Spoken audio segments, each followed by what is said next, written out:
ሰላምና ጤና በዓለም ዙሪያ የምትገኙ ውድና የተከበራችሁ የቪቫ ስፖርት ተመልካቾቻችን እንደምን አደራችሁልን? ዛሬ ማክሰኞ ጠዋት መላውን ዓለም እያስደነገጡና የስፖርቱን ዓለም እያናወጡ ያሉ እጅግ አስገራሚ ሰበር መረጃዎችን ይዘንላችሁ መጥተናል። ዛሬ የምንጀምረው ማንም ጨምሮም የኳስ ተንታኞች እንኳን ፈጽሞ ካልጠበቁት ታላቅ የዓለም ዋንጫ ተአምር ነው። በአሜሪካ ምድር እየተካሄደ በሚገኘው የ2026 ዓለም ዋንጫ ወርልድ ካፕ ላይ የአውሮፓው ንጉሥና የቲክታካ ታላቅ ሀገር ስፔን በታሪኳ ለመጀመሪያ ጊዜ በዓለም ዋንጫ በተሳተፈችና በአንጋፋው የ40 ዓመት ግብ ጠባቂያቸው በሚመሩት ትንሿ አፍሪካዊቷ ሀገር ኬፕ ቨርድ ፍጹም አስደንጋጭ በሆነ ሁኔታ መገታቷን ያውቃሉ?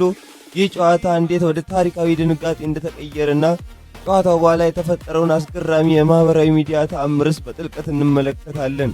በሌላ በኩል በሰሜን ለንደኑ ታላቁ አርሴናል ቤት የዝውውር መስኮቱ በተከፈተ በመጀመሪያ ቀን እሳት የላሱ ስራዎች ተጀምሯል።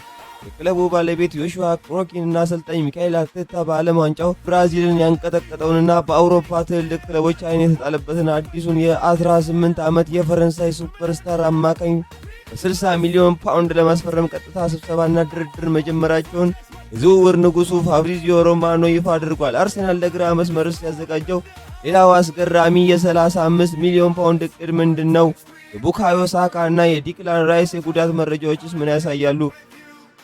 በተጨማሪ የፊፋ ፕሬዝዳንት ጃኒ ኢንፋንቲኖ ለአዲሱ የዓለም ዋንጫ ያመጡት የውሃ ረፍት ሕግ ከስተጀርባው የገንዘብ ቅብቻ ያለበት የንግድ ማስታወቂያ መድረክ ነው በሚል የቀረበባቸውን ጠንካራ ውቀሳና የሊቨርፑሉ ካፒቴን ቨርጅል ቫን ዳይክ የሰጠውን ቁጣ የተሞላበት ምላሽ እንዲሁም ማንቸስተር ዩናይትድ ወደ ፍርድ ቤት እየመራው ስላለው የዶክመንታሪው ውዝግብና በአርሴናልና ቶተንሃም መካከል ስለተቀሰቀሰው የሳንድሮ ቶናሊ የዝውውር ጦርነት ሁሉንም መረጃዎች በቅደም ተከተል በጥልቅ እንተነትናለን።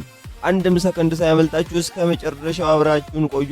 በቻናላችን አዲስ ከሆናችሁ አሁኑኑ ሰብስክራይብ በማድረግ የቤተሰባችን አባል እንድትሆኑ እየጋበዝን ቪዲዮውንም ላይክ በማድረግ ፕሮግራሙን በጋራ እንጀምር። አሁን ወደ ቀጥታ ወደ መጀመሪያው ታሪካዊ መረጃ እናልፋለን።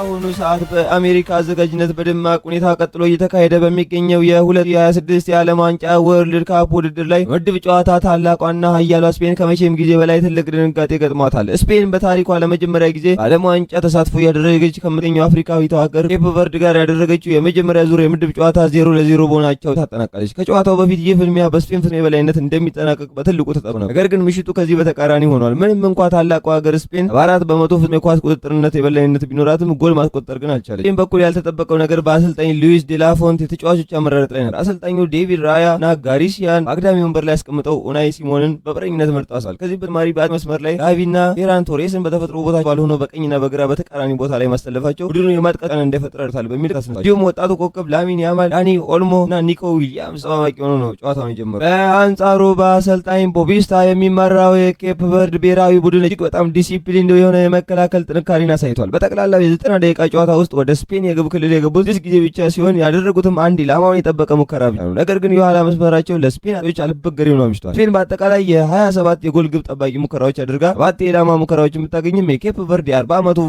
ቮሊኒያ አስደናቂ ብቃት በማሳየት ሁሉንም አክሷል። በ39ኛው ደቂቃ ላይ ፌራን ቶሬስ ያደረገውና አንግል የገጨው ኳስም የስፔንን አለመታደል ያሳየ ነው። በሌላኛው ተጠባቂ የዓለም ዋንጫ ወርልድ ካፕ መርሃ ግብር የአፍሪካዋ እመቤት ግብጽ ከአውሮፓ ጠንካራ ስብስብ ቤልጂየም ጋር ያደረገች ጨዋታ በ1-1 ውጤት ተጠናቋል። ሌላ በ19ኛው ደቂቃ ላይ መሐመድ ሳላህ ባሻገረው ድንቅ አሲስት አማካኝነት ኢማም አሹር የመጀመሪያውን ዓለም አቀፍ ጎሉን በማስቆጠር ግብጽን መሪ አድርጎ ነበር። ነገር ግን በሁለተኛው አጋማሽ ቤልጂየም ጫናዋን አበርክታ 54 በመቶ የኳስ ቁጥጥር ማሳካት የቻለች ሲሆን ቀይሮ የገባው ሮሜሉ ሉካኩ ባደረገው እንቅስቃሴ ምክንያት የግብጽ ተከላካይ ያሲር ኢብራሂም ሃኒ ኳስን ለመከላከል ሲሞክር ባልጠበቀ ሁኔታ በራሱ መረብ ላይ አስቆጥሮ ጨዋታው 1-1 እንዲጠናቀቅ አድርጓል። በሌሊት ጨዋታ ሳውዲ አረቢያ ከማርሴሎ ቢኤልሳ ኡሩጓይ ጋር 1-1 ተለያይቷል። 41ኛው ደቂቃ ላይ አልሸሂር ባስቆጠረው ጎል ሳውዲ መምራት ቢችልም ኡሩጓይ ፍጹም የጨዋታ የበላይነት ይዛ 27 ሙከራዎችን አድርጋ 10 የኢላማ ሙከራዎችን አሳይታለች። በ80ኛው ደቂቃ ላይ ማክሲ አራውሆ ባስቆጠረው ግብ ኡሩጓይ አቻ መውጣት ቻለች። ይህ በፖርቹጋል ሁለተኛ ሊግ የሚጫወተው የኬፕ ቨርድ በረኛ ቮሲኒያ ጨዋታው በፊት በኢንስታግራም ገጹ ላይ 56000 በማይሞላ ተከታይ የነበረው ሲሆን ከዚህ አስደናቂ ጨዋታና የኮከብነት ክብር በኋላ በዓለም ሕዝብ ዘንድ ፎሎ መደረግ ጀምሮ በአንድ ጀንበር ተከታዩ ወደ 1.6 ሚሊዮን በላይ ደርሷል። ጨዋታው በኋላ የስፔኑ ካፒቴንና አማካኝ ሮድሪ ሲናገር ብዙ የግብ ዕድል ፈጥረናል፣ ነገር ግን ወደ ኋላ ተጠግቶ አጥብቆ በሚከላከል ቡድን ላይ ላይ ማስቆጠር እጅግ በጣም አስቸጋሪ ነው። እነሱ ምንም ሙከራ አላደረጉም። እኛ የምናደርገው ሙከራ ትክክለኛነት ማሻል አለ። ነገር ግን ራሳችንን የምንበት ምንም ነገር የለም። ከግብጽ ጋር ከነበረው ጨዋታ በፊት ከእንግሊዝ ፕሪሚየር ሊግ ከለቀቀው ኬቪን ዴ ብሩይኔ እና መሐመድ ሳላ መካከል የነበረው መገናኘት ዴ ብሩይኔ ሲናገር ይህ ለኛ በጣም ትልቅ ነገር 10 ዓመት በላይ በዚህ መድረክ ተደጋጋሚ መገናኘታችን ታላቅ ነው ብሏል። አሁን ባለው ደረጃ በዚህ ምድብ ስፔን፣ ኬፕ ቨርድ፣ ሳውዲ አረቢያ እና ኡራጋይ ሁሉም በመጀመሪያ ጨዋታ አንድ ነጥብ ይዘው በእኩል ደረጃ ላይ ይገኛሉ። በቀጣይም ስፔን ከሳውዲ አረቢያ የምታደርገው ጨዋታ የስፔንን የማለፍ ዕድል የሚወስን ፍጹም ተጠባባቂና ወሳኝ ፍልሚያ ይሆናል። ሳውዲዎች የቀድሞውን የአርጀንቲና ድል ታሪክ ለመድገም፣ ስፔን ደግሞ የደረሰባትን የትችት እሳት ለማጥፋት ወደ ሜዳ የሚገቡበት በመሆኑ የሞት ሽረት ጨዋታ እንደሚሆን ይጠበቃል። ፕሪሚየር ሊጉን ያሸነፈውና የሻምፒዮንስ ሊግ ፍጻሜ የደረሰው ታላቁ አርሴናል የዝውውር ገበያውን በመጀመሪያው ቀን በከፍተኛ ሁኔታ እያናገ ይገኛል። የክለቡ ባለቤት ዮሹዋ ክሮኪን ቡድኑን ይበልጥ ለአውሮፓ የበላይነት ለማዘጋጀት ትልቅ ስራዎችን ጀምሯል። በአሁኑ ሰዓት ገብርኤል ማርቲኔሊ እና የአንድሮ ትሮሳር ክለቡን ሊለቁ የሚችሉበት እድል ሰፊ በመሆኑ አርሴናል ተተኪዎችን በስፋት እያፈላለገ ነው። አርሴናል ቁጥር 1 ኢላማ የአስቶን ቪላው ሞርጋን ሮጀርስ እንደነበር ቢታወቅም ቪላዎች ለተጫዋቹ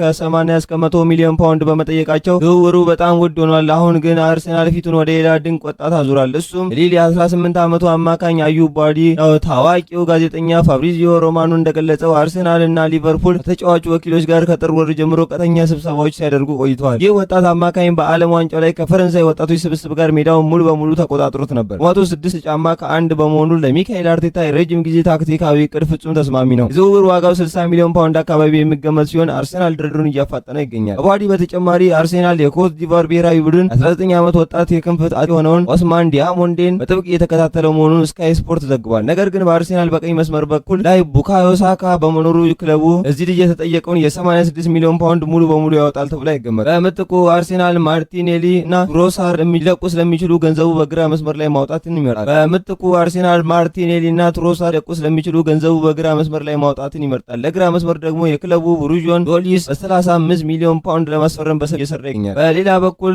ዳውሰን እንዳስነበበው ሳካ በተረከዙ ላይ ችግር አለበት። በዚህ ምክንያት በአሁን ጊዜ ሙሉ 90 ደቂቃ ጨዋታ ለማድረግ ዝግጁ አይደለም። ራይስም በበኩሉ በጀርባ ችግር ምክንያት ማስታገሻ መርፌ እየወሰደ እንደሚጫወት መረጃዎች ያሳያሉ። ቢሆንም ግን የዴክላን ራይስ ኮንትራት ማደስ በዚህ ክረምት በአርሴናል ትልቅ ትኩረት የተሰጠው ሲሆን ውይይቶች በተቀላጠፈ ሁኔታ እየተካሄዱ ይገኛሉ። አሁን ደግሞ በቀጥታ የምንገባው የእንግሊዝ እግር ኳስን ወደ ንትርክና ፍርድ ቤት እየመራ ወደሚገኘው ታላቁ የማንቸስተር ዩናይትድ የዶክመንተሪ ውዝግብና በአርሴናልና ቶተንሃም መካከል ወደ ተቀሰቀሰው የሳንድሮ ቶናሊ የዝውውር ፍልሚያ ይሆናል። ይህ ክፍል በእግር ኳስ በስተጀርባ ሚስጥሮች፣ የገንዘብ ዞን፣ ገንዘብ ጦርነቶችና የታላላቅ ጨዋታዎችን ጣፈንታ ይፋ የሚያደርግ በመሆኑ ከመጨረሻው በጥንካሬ አብራችን ቆዩ። ማንቸስተር ዩናይትድ ከታዋቂው የቪዲዮ ስርጭት ተቋም ጋር በመሆን ተራያውን የጀርባ የዶክመንተሪ በትልቅ በክለብ ውስጥ አስተዳደርና በተጫዋች መብሪያ በተፈጠረው አለመግባባት ምክንያት ጉዳዩ ወደ ፍርድ ቤት ሊያመራ የሚችልበት ደረጃ ላይ ደርሷል። ክለቡ ይህንን ሰነድ ይፋ በማድረግ የገንዘብ ገቢውን ለማሳደግ ቢያስብም ከተጫዋቾች ማህበርና ከህግ አማካሪዎች የቀረበበትን ተቃውሞ ስራ አስፈጻሚዎቹ ራስ ምታት አድርጎታል። በሌላ በኩል የፊፋ ፕሬዝዳንት ጃኒ ኢንፋንቲኖ በአዲሱ የዓለም ዋንጫ ላይ ያስተዋወቁት የውሃ ረፍት እግር ኳስ ተጫዋቾችና አሰልጣኞች ብርቱ የገርመው ነው። ይህ ህግ ተጫዋቾችን በጨዋታ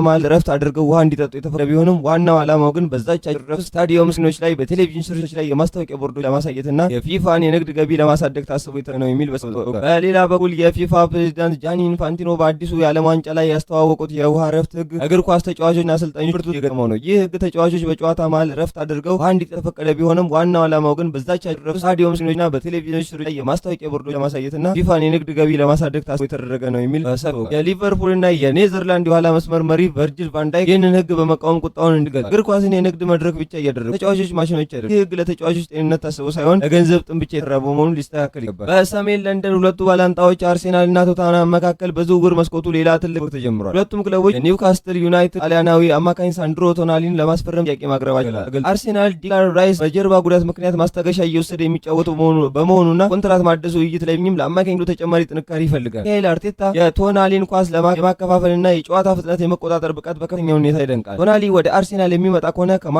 ኦዴጋርና ዲክላን ራይስ ጋር በመሆን በአውሮፓ ሊግ አስፈሪውን የሊን ጨዋታ መፍጠር ይችላሉ ተብሎ ይታመናል። በአንጻሩ ቶተንሃም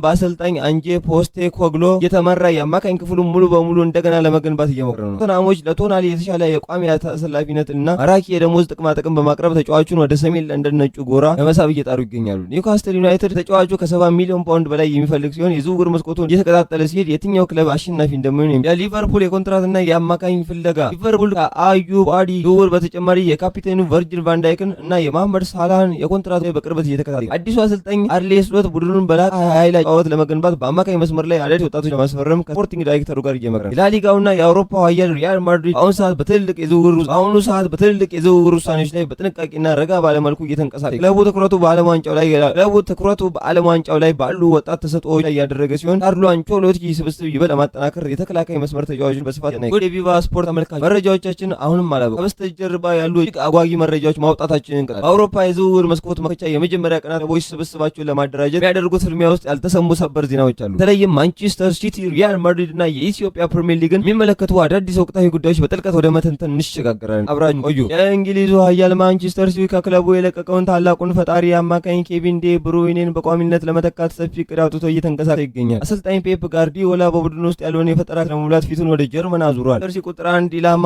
የሌቨርኩሰኑ ወጣት ኮከብ ፍሎሪያን ቪርትዝ መሆኑ ታውቋል። ሲቲዎች ለዚህ ዝውውር ከ120 ሚሊዮን ፓውንድ በላይ ማውጣት ዝግጁ መሆናቸውን የውስጥ መረጃዎች ያመለክታሉ። ይሁን እንጂ ሪያል ማድሪድ ለተጫዋቹ ጠንካራ ፉክክር እያቀረበ በመሆኑ ድርድሩን ፈታኝ እንደሚሆን ይጠበቃል። ፍሎሪያን ቪርትዝ የማይሳካ ከሆነ ማንቸስተር ሲቲ የባየር ሙኒኩን ጥቃት አማካኝ ጃማል ሙሲያላና እንደ ሁለተኛ አማራጭ ላይ የተጫዋቹን በአነስተኛ ቦታዎች ላይ ኳስ የማንሸራትና የመንጠቃት እጅጉ ያደንቃል። ቀደም ሲል በክፍል 2 ላይ እንደገለጽነው ሪያል ማድሪድ በዝውውር ገበያው ላይ የረጋና ሳቢ ያሄድን እየተጠየቀ አሁን ባለው መረጃ ክለቡ ትኩረቱን ሙሉ በሙሉ የተከላካይ መስመሩን ማድረግ ሪያል ማድሪድ የረጅም ጊዜ ቅድ የሆነው የካናዳ የግራ መስመር ተከላካይ ዴቪስ ባየር ሙኒክ ያለው ውል በመጠናቀቁ ወደ ሳንቲያጎ በርናባው ለመጓዝ ከወኪሎች ጋር የመጨረሻው ስምምነት ላይ መድረስ ሰምቷል። ይህ ዝውውር የክለቡን የማጥቃትና የመከላከልነት በከፍተኛ ደረጃ ያሳድጓል ተብሎ ይታመናል። በዴቪድ አላባ የጉዳት ማገገም መዘግየትና በኮንትራት መረጃዎች ምክንያት ማድሪዶች ወጣት የማል ተከላካይ ማስፈረም የዓለም ዋንጫው ወርልድ ካፕ ላይ ያሉ ታዳጊዎችን ወደ ሀገር ውስጥ ስፖርታዊ መረጃዎቻችን ስንመለስ የኢትዮጵያ ፕሪሚየር ሊግ የውድድር ዘመን ማጠቃለያ ላይ እየደረሰ በሄደ ቁጥር የሻምፒዮንነቱና ከሊጉ ላለመውረድ የሚደረገው ፉክክር እጅግ ጠንካራ ደረጃ ላይ በደረጃ የሰንጠረዡ አናት ላይ የሚገኙ ክለቦች ያደርጉት የእርስ በርስ ሚያ የሊጉን ዋንጫ ባለቤት ለመለየት ወደ መጨረሻው ጨዋታዎች የአሰልጣኞች ለውጥና የክለቦች የወቅቱ አቋም የአሰልጣኞች የታክቲክ ለውጥና የክለቦች የወቅቱ አቋም አለመረጋጋት የቡድኑን መገመት አዳጋች ነው። የውድድር ዘመኑ ሊጠናቀቅ ጥቂት ሳምንታት ቢቀሩትም በርካታ የሀገር ውስጥ ታዋቂ ተጫዋቾች ኮንትራታቸው እየተጠናቀቀ በመሆኑ ከአሁኑ የተለያዩ ትልልቅ የሊጉ ክለቦች የቅድመ ውል ድርድር ጥያቄዎች ይቀርቡላቸው ይገኛል። ይህ ጉዳይ በጨዋታዎች ላይ በተጫዋቾች ትኩረት ላይ ተጽዕኖ እንዳይፈጥር የስፖርት ተንታኞች ስጋታቸውን እየገለጹ የቪቫ ስፖርት ተመልካቾቻችን ዛሬ ማክሰኞ ጠዋት ያዘጋጀንላችሁ ሙሉ ስፖርታዊ መረጃዎቻችን የታክቲክ ትንታኔዎቻችንና የዝውውር ሰበር ዜናዎቻችን እነዚህን ይመስሉ ነበር። ከዓለም ዋንጫው አስደናቂ ታምር ጀምሮ ከሰሜን ለንደኑ የዝውውር ጦርነትና የሀገር ውስጥ ሊግ ድረስ ያሉትን ጉዳዮች በጥልቀት ለመዳሰስ ሞክረናል። ማንቸስተር ሲቲ የኬቪን ዴ ብሩይኔን ቦታ በቪርትዝ መተካት ይችላል ትላላችሁ ወይስ የሙሲያን መምጣት የተሻለ ታሪካዊ አማራጭ ይሰጣል? የእናንተን ውድ ሀሳብና አስተያየት ከታች ባለው ኮሜንት ቦክስ ላይ ማስፈር አትርሱ። ቪዲዮ ላይክ በማድረግና ለሌሎች ስፖርት ወዳጆች በማጋራት ድጋፋችሁን አሳዩን። ቻናላችን አዲስ ከሆነ ደግሞ ሁሌም እንደምንለው ሰብስክራይብ በማድረግ የቤተሰብ ቋሚ አባል ይሁኑ። ሰላም።